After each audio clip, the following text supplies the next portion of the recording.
Selamat datang di The Counter Press yang bakal membahas isu sepak bola terkini lewat opini dan counter opini.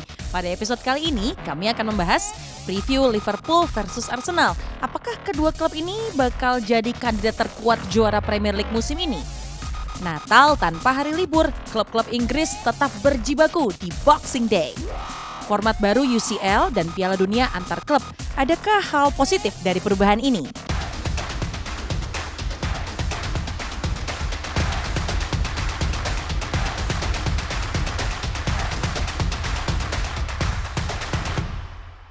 Welcome to The Counter Press, episode ke-28 bersama gue Mutia Wirasastro. Gue kembali lagi bersama dengan Firzi Idris dan Aldi Bawasi. Konnichiwa, apa kabar? Konnichiwa, aku kembali lagi. Mutia-san. We miss Jerry. Iya. Oh, Oh gitu ya?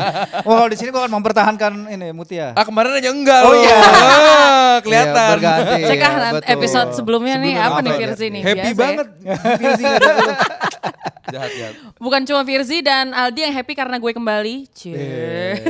Tapi fans sepak bola yang juga sangat happy karena disuguhkan banyak sekali entertainment menjelang Natal dan Tahun Baru, menjelang libur ya, holiday season ya. Nanti kita akan bahas tentang Boxing Day, tapi di segmen 1 sebelum Boxing Day, menjelang Boxing Day, kita juga akan membahas big match yang akan berlangsung di pekan ini ya. Katanya sih ini adalah akan jadi pemanasan, apa kita bisa katakan pemanasan title contender, pemanasan menuju ke atas puncak klasemen. Lagi seru-serunya Liverpool versus Arsenal. Arsenal akan bertandang ya ke Anfield. Betul, away game. Nah, sebelum kita membahas matchnya atau prediksi, kita juga akan membahas nih kalau berbicara tentang pemuncak klasemen. Kan suka disindir tuh di Z ya kan, kalau Arsenal lagi di pucuk gajah-gajah gitu ya, meme gajah karena maksudnya nggak bertahan lama gitu ya, atau it's bound to happen, akan terjerembab juga gitu atau jatuh. Nah, meme-meme kayak gitu tuh apakah emang untuk tim-tim ya seperti Arsenal gitu, atau kita juga bisa katakan Liverpool juga dong, kan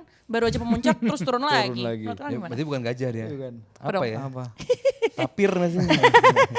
Ya buat gue itu lucu-lucuan karena ya itulah indahnya sepak bola kan, kita selalu bisa mendapatkan ya lucu-lucuan itu dari berbagai hal. Dan buat gue karena Arsenal dianggap besar, that's why disebut gajah, dan ternyata mereka sadar bahwa ini bakal turun, ini bakal jatuh, dan in anyhow kelihatan bahwa ya tahun lalu cederanya si Saliba benar-benar jadi momen ya? Arsenal terjerembab tadi yang kata Mutia. Dan buat gue terlalu early, bahwa kalau sekarang masih Desember, half season juga belum, dan kalau kita udah membicarakan apa namanya title contender ya masih belum, karena Januari belum datang juga pembelian siapa yang bakal dilakukan oleh kedua klub. Dan apakah konsistensi dari kedua tim ini bakal kelihatan? Apakah tim-tim lain seperti City atau mungkin juga Villa bakal menunjukkan kekuatan lebih? Ya ini masih terlalu early. Cuman ya namanya puncak klasmen ketemu runner up di festive period kayak begini, it's beyond compare. Cuman gue bilang gak early banget ya, karena ini kan 18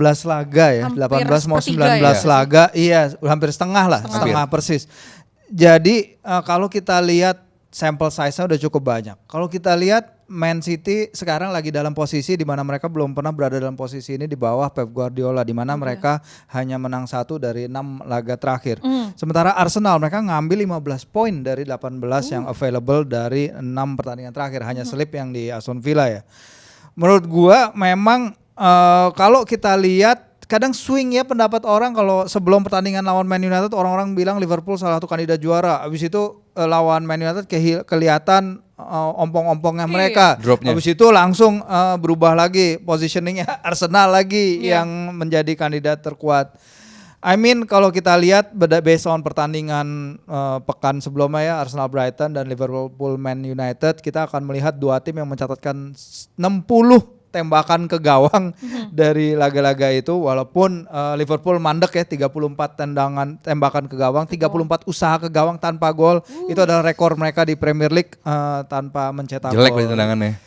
jelek. Nah, ini dia masalahnya. Padahal Itu mereka poinnya. nyatain 8 shots on target, On target, yang ya. which is jumlah sama dengan Lebih serem. ketika mereka menang 7-0 lawan Man United sebelumnya. Jadi they have a Clinical, problem ya. going forward. Clinical itu Ya, tadi. clinical Kalau kita lihat dalam beberapa pertandingan terakhir hanya penyerang mereka yang nyetak gol hanya Mo Mo Salah. Salah. Sementara Luis Diaz hanya punya 1 dari 8 pertandingan terakhir, itu juga datang lawan LASK itu kalau nggak salah penyebutannya. Last. Last. Diogo Jota masih top skor kedua tim dengan 8 gol, tapi dia udah absen 6 pertandingan terakhir karena cedera.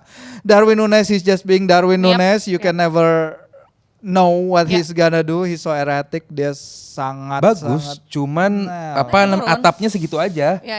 Enggak. Bagus, cuma limited. Kalau gue bilang konsistensi dia yang Iyalah. nggak bagus. Dia peaknya dia bisa tinggi banget. Ya seperti yang kita tahu ketika dia nyetak gol bagi Uruguay itu, golnya keren banget. Tapi kalau dia lagi nggak konsisten, contributionnya next to nothing sih. Berarti apa kita bisa bilang kalau Liverpool saat ini masih tetap bergantung pada seorang Mo Salah? Jelas. Iya Oke. pasti. Jelas, Iya. masalah gini, kalau Salah diganti siapa yang mau gantiin? Nggak ada pemain yang gini, kita pun belum bisa lihat pengganti Firmino sama Mane di Liverpool. Oke. Pengganti sudah didatangkan, cuman apakah peran dari Sadio Mane dan juga Firmino sudah kelihatan, wah aman nih udah ada Oke. mereka berdua belum. Oke. Kebayang kalau Salah ini cabut, wah Liverpool bakal makin drop. Ini kalau kita bicara sampel Liverpool versus Man United kemarin ya, apa kita juga bisa katakan lini tengah yang bisa terbilang belum siap dengan rivalitas besar Liverpool Man United, atau sekarang misalnya dengan title title contender or not gitu, cuma tetap klub pemuncak gitu ya. Lini tengah misalnya cukup baru ya, Wataru Endo misalnya, Szoboszlai, iya. Ryan Gravenberch, belum terlalu, ini masih terlalu dini kita bisa katakan gitu, atau emang belum siap aja But this is Liverpool? Premier League ini dan ini Liverpool. Lu nggak bisa punya banyak waktu untuk settling in. Lu harus cepet, dan tim-tim kayak Liverpool emang nggak punya banyak waktu seperti klub-klub lain kayak klub-klub papan bawah. Lu harus pemain yang lu datangkan harus dituntut untuk cepet-cepet settling in. Termasuk kayak di Arsenal. Yes. Havertz di awal musim memang jelek, tapi dia menunjukkan perlahan tapi pasti performa dia. Szoboszlai sempat bagus. Iya, sempat bagus. Sekarang ya Naik turun, naik benar. turun juga, artinya bahwa Gravenberch juga naik juga artinya turun. bahwa Endo segitu aja. kestabilisasian itu emang belum ada di Liverpool sejauh ini. Ya, dan yang menarik sih sebenarnya juga kalau kita ngomongin peran lini tengah untuk membantu pertahanan ya, peran Rice misalnya untuk membantu pertahanan. Arsenal dari yang rentetan 6 laga yang gue sebutin tadi, mereka itu tiap laganya hanya concede XG against-nya itu hanya di bawah 0,9. Oke. Jadi dalam artian mereka membatasi lawan-lawan mereka banget bahkan untuk berdekat- menciptakan dekat ke final peluang mencetak gol, menciptakan big chances. Itu angka Mereka segitu membatasi bagus banget. atau? Oh itu bagus, Oke. bagus banget. Jadi Oke. lawan ekspektasi gol lawannya itu di bawah 0,9. Jadi kesulitan lawan tuh untuk Kesulitan masuk ya. lawan untuk menciptakan Iya. peluang bagi mereka, dan ini adalah suatu hal yang sangat bagus sekali, statistik sangat bagus menghadapi Liverpool yang tadi kita bahas. They are too reliant on Mo Salah, Salah, iya, Cody iya. Gakpo yang datang dari bench, kadang dia bisa mengubah keadaan, tapi ketika melawan Man United Iya.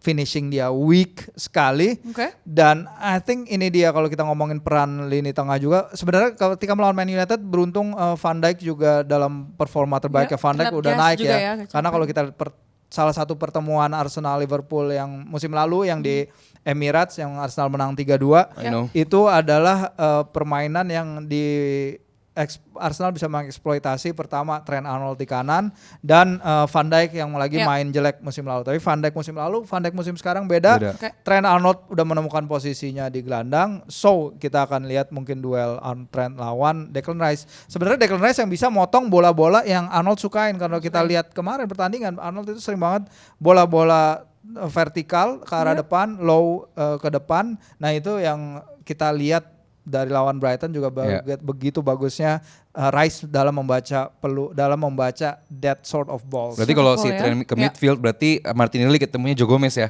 Iya benar. Yes, that's what we're talking about. Prediksi kalau gitu, gimana Kalau guys? kayak tadi dibilang Firzi bahwa Trent bakal dari awal main di midfield, Iya. nggak seperti menghadapi MU minggu lalu, di mana dia start dari bek Ya, kanan. kanan dulu. Bek kanan. Iya. Itu mungkin sedikit bikin repot Arsenal. Cuma kalau startnya di midfield Lo lebih pede, Gomez lebih pede. lawan Sama Martinelli.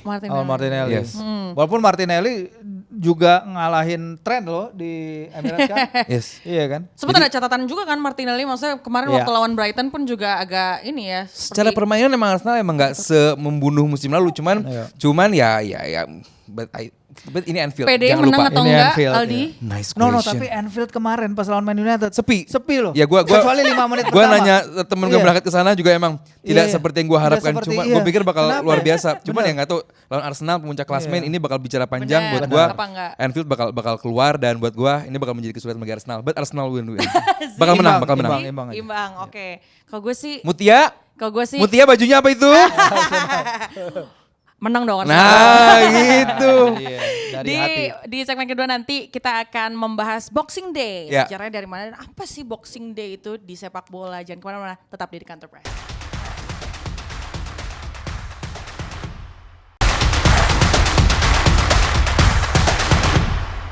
Welcome back to the Counter Press. Di second half ini kita akan membahas format Boxing Day dari tanggal 22 Desember sampai nanti tahun baru kita akan disuguhkan nih dengan Boxing Day apalagi di dunia sepak bola yang gak lepas juga ya untuk dunia sepak bola. Nah kalau pertama-tama kalau kita bahas secara singkat Boxing Day itu apakah emang berkaitan dengan tinju atau gimana sih sebenarnya Zee, asalnya dari mana sih Boxing Day? Iya, itu hari libur Natal kedua lah istilahnya ya. Dan menjadi hari libur nasional di Inggris sejak 1871 dan sejak 1958 laga-laga Boxing Day selalu menjadi hiburan bagi Oke. para fans sepak bola di sana. Sebenarnya bukan hanya sepak bola, ada kriket, ada balap Basket juga. kuda, basket Boxing dan Day. lain-lain.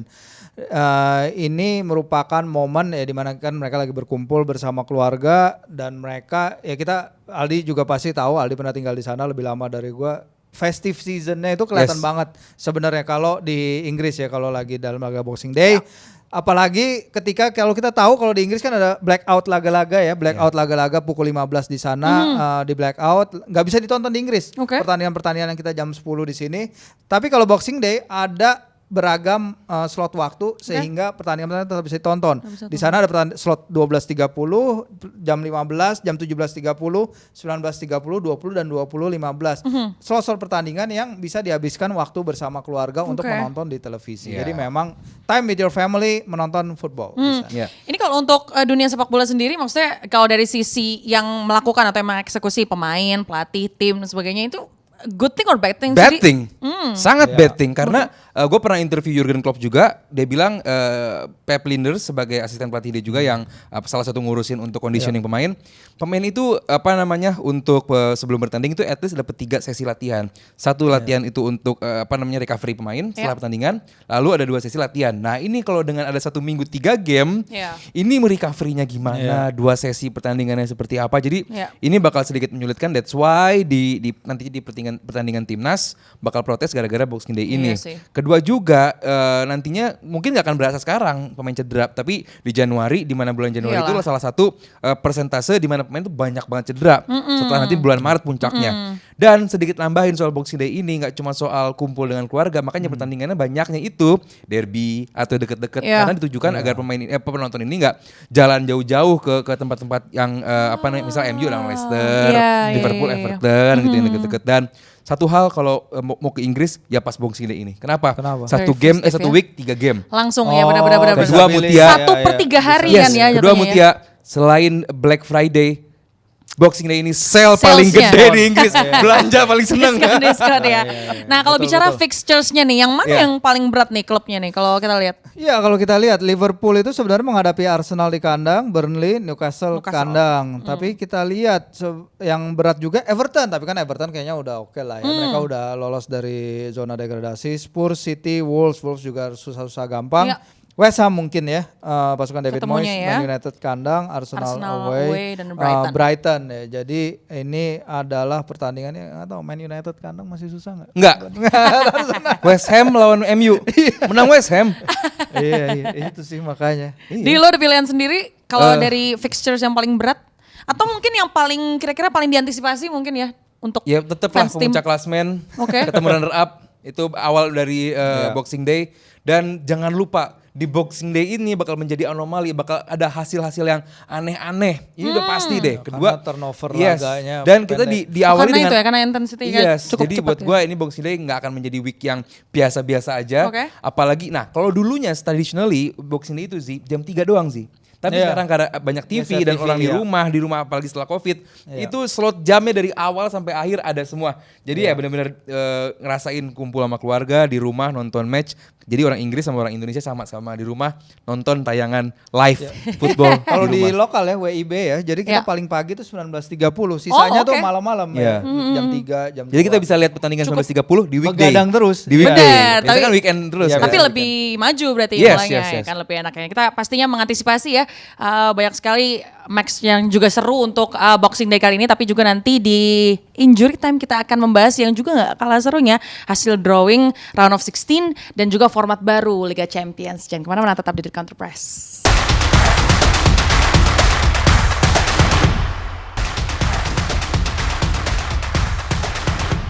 Di Injury Time The Counter Press kali ini kita akan membahas serba-serbi Liga Champions. Pertama adalah drawing babak 16 besar round of 16 yang udah keluar di pekan ini. Kalau kita highlight dikit, serba-serbi. Rubrik. Rubrik serba-serbi. Sebelum kita bahas format baru yang juga tentunya mungkin banyak juga yang belum mengetahui seperti apa. Cuma kita juga akan bahas nih babak 16 besar yang paling menarik menurut kalian drawingnya. Ya, Copenhagen bakal mengalahkan dua Manchester berarti. Setelah Manchester United akan mengalahkan Manchester City. Oh City lagi goyang ya. Itu lagi goyang. Bisa jadi Mungkin. Karena Copenhagen entah MU yang jelek atau emang Copenhagen yang bagus gitu. Mainnya bagus banget luar biasa dan ya ketemu City gua menarik lagi ini ada David and Goliath semi-semi begitu lah. Di luar itu ya ada dua pertandingan yang buat gua Ya.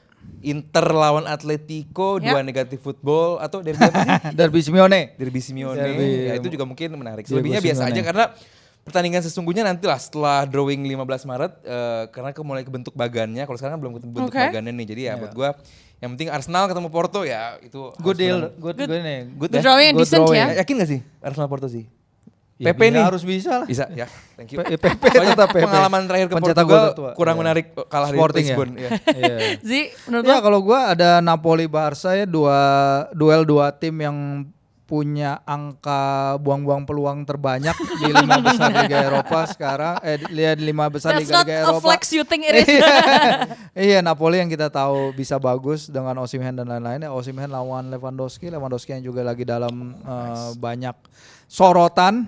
Barca yang juga lagi nggak dalam performa terbaik lawan Napoli yang kita tahu juga lagi hancur-hancuran, bener. Dan itu tadi sih Copenhagen Man City, bisakah adiknya Rasmus Højlund mengusir tim Højlund. Manchester Højlund City, lawan mengusir Haaland. Haaland, iya. Højlund dan Oh, Haaland. Højlund dan Haaland. Scandinavian Derby. Scandinavian Derby lagi kita lihat. We'll see. Oke, nah selanjutnya kan kita akan bahas nih yang juga nggak kalah serunya ya, bahas yang baru-baru. Ada yang baru di format Liga Champions dan juga format Piala Dunia antar klub. Walk us Iya. through the format nih, new format. Apa Iya. sih secara garis besar Zi di yang baru? Peserta makin banyak. Oke. Iya. Pertandingan makin 36, banyak iya. dan nggak langsung grup. Jadi nanti pesertanya itu tuh ada 20 dari 36. bakal liga langsung satu dan setiap tim main 8 kali. 8 kali. Which is kita nggak tahu siapa bakal ketemu siapa. Iya. Oke. Karena bakal diurutin kalau nggak salah tuh pakai koefisien. Yes. Habis itu dari peringkat 9 sampai 12 itu playoff. Ya. Bawahnya juga playoff lagi aja Playoff dan ada lagi. 2 tim playoff. Oke. Selebihnya langsung ke knockout. Ini 9 sampai 24. Ya. ribet Rada banget. ribet sih, cuman gini, ini kan format Liga Champions kan selalu berubah ya dari Ya. tahun ke tahun dan terakhir perubahan format itu 2002-2003 kalau nggak salah. 99 2000. Iya, Itu. iya itu 2000 Ya. ketika ada 2 fase grup. Yes. Habis itu berubah lagi jadi format yang kita kenal sekarang itu 3 ke 4. 2002 2002, 2003. Artinya udah 20 tahun nih. Yes, berubah. Format berubah dan UEFA bilang ya Liga Champions lalu berubah dan lain-lain. Ini format yang udah diajukan ke stakeholder katanya dari April 2021. Dinamakan Swiss model karena ini sistem yang dipakai di turnamen catur. Di sistem Swiss yang dipakai di turnamen catur. Jadi benar tadinya 32 klub dibagi 8 grup isi 4. Sekarang ada 36 klub yang main dalam satu liga. Masing-masing tim main 8 kali tadi ada disebut, Iya. 4 laga kandang dan 4 tandang. Bedanya kalau di fase grup udah tahu mau lawan siapa. Di fase grup ini kalau ini masih akan Ya, itu koefisien tadi ya. diundi lagi. UEFA bilang quote ini akan memberikan klub-klub kesempatan menguji diri lawan range tim lebih luas dan melihat prospek fans melihat tim mereka menghadapi lawan-lawan top lebih sering dan lebih awal. Harusnya kan pre-season ya kalau mau nguji tim itu ya. Ini at least emang kalau mewakili netizen nih kan ada aja protesnya gitu. Pasti Tapi kalau kita pasti lihat ada. at least aspek positifnya dari sisi penonton, dari sisi Kalau dari liga sisi apa sih? penonton, match lebih banyak. Yes. Tapi kalau dari segi pemain, pelatih Jelas. ini bakal lebih capek. Capek ya. Belum nanti ada teknologi-teknologi baru yang bikin VAR lebih lama. Satu pertandingan bisa 100 menit lebih. Stoppage-nya. Ini bakal jelek buat gua. Pertandingannya lebih banyak dari 125 yang kita tahu di fase grup sekarang menjadi 189. Iya. Ini kalau pada format awal pergantian ini bisa nyampe 225, tapi habis itu sekarang diganti 189 dengan fase grup yang akan selesai sekarang pada Januari instead of Desember. Jadi memang suatu hal baru yang kita harus biasakan. I don't know apakah bakal lebih baik apa enggak. Menurut gue ini bakal jauh lebih berat bagi para pemain. Ditambah dengan nanti mungkin kita akan bahas juga bagaimana Piala Dunia Klub dan Interkontinental juga akan ada perubahan oleh FIFA. Mungkin gue liatnya pemain yang didaftarkan mungkin bisa lebih banyak. Oke. Dari 25-26 bisa menjadi 30-35 karena ini bakal lebih capek dan bayangin playoff bisa 2 kali. Terus kita dari seluruh klub itu kita nggak tahu bakal ketemu siapa. Dan ini peluang untuk main-mainnya bisa lebih banyak di sini Tapi karena lebih sekarang yang nggak mungkin adalah tim-tim turun Liga Champions turun ke Liga Eropa. Nggak Itu ada. yang nggak ada sekarang. Jadi meritokrasinya nggak ada ya. yes. Oke. Tapi Liga Eropa dan Conference League juga akan mengalami perubahan serupa. Yang sama.